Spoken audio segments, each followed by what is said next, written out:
এই মুহূর্তে কেন্দ্রীয় শহীদ মিনারে আছেন সহকর্মী সামদানি প্রত্যয়। আমরা সরাসরি যুক্ত হব তার সঙ্গে। 1500 টাকা এবং উৎসব ভাতা 75% করার দাবিতে কেন্দ্রীয় শহীদ মিনারে সকাল থেকেই শিক্ষকদের মহাসমাবেশ চলছে। আমরা দেখছি দেশের বিভিন্ন প্রান্ত থেকে শিক্ষকরা এখানে জড়ো হচ্ছেন, স্লোগান দিচ্ছেন, কথা বলছেন, গানে কবিতায় তারা তাদের দাবিগুলোকে তুলে ধরছেন। এখানে আমরা দেখতে পাচ্ছি যে শিক্ষকরা তাদের যে দাবি দাওয়াগুলো রয়েছে সেই দাবি দাওয়াগুলোর পাশাপাশি তারা কিন্তু শিক্ষা উপদেষ্টার পদত্যাগের দাবিও করছেন। এবং একই সঙ্গে শিক্ষকদের পক্ষ থেকে গতকালকের মতো আজও একটি অভিযোগ উঠে আসছে যে তাদের যে শিক্ষকরা কর্মচারীরা দেশের বিভিন্ন প্রান্ত থেকে যখন এখানে আসছেন সে সময় তাদেরকে পুলিশি বাধার মুখোমুখি হতে হচ্ছে, এমন একটি অভিযোগ কিন্তু শিক্ষকরা আমাদেরকে জানিয়েছেন। এই আন্দোলনের সঙ্গে বিভিন্ন রাজনৈতিক দল একাত্মতা জানিয়েছে।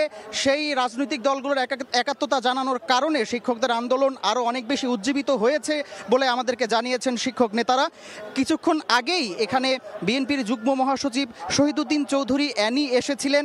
তিনি এসে শিক্ষকদের প্রতিশ্রুতি দিয়েছেন যদি বিএনপি সরকার গঠন করে তবে বেসরকারি এমপিওভুক্ত সকল শিক্ষকদের সরকারিকরণ করা হবে এবং তিনি এটিও বলে গেছেন যে শিক্ষার মান উন্নয়ন ছাড়া প্রকৃত সংস্কার সম্ভব নয়। আমরা এখানে দেখছি শিক্ষকরা বারবার হুঁশিয়ারি দিচ্ছেন যে যদি তাদের দাবি মেনে না নেওয়া হয় তাহলে তারা যে অবস্থান কর্মসূচি চালিয়ে যাচ্ছে 9 দিন ধরে, আজকে 9ম দিন তারা অবস্থান কর্মসূচি চালিয়ে যাচ্ছে, এই 9ম দিনে এসে তারা হুঁশিয়ারি দিয়ে যাচ্ছেন এখনও যে যদি তাদের দাবি মেনে 3 দফা দাবিগুলো মেনে নিয়ে প্রজ্ঞাপন দেয়া না হয় তবে তারা তাদের অবস্থান কর্মসূচি ছেড়ে যাবেন না, তারা এখানেই থাকবেন এবং এই প্রজ্ঞাপনটি জারি করেই তারা ঘরে ফিরে যাবেন।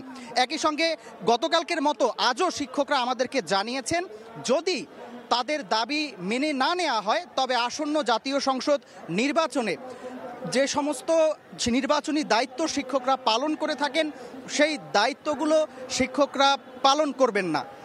এই রকমের একটি হুঁশিয়ারি শিক্ষকরা আমাদেরকে দিয়েছেন। তবে এখন পর্যন্ত শিক্ষকদের এই অবস্থান কর্মসূচিতে সব কিছু শান্তিপূর্ণই রয়েছে। এখনও আমরা দেখতে পাচ্ছি দলে দলে শিক্ষকরা সেখানে যোগ দিচ্ছেন। তো কেন্দ্রীয় শহীদ মিনার থেকে এই ছিল আমার কাছে শিক্ষকদের অবস্থান কর্মসূচি নিয়ে সব শেষ।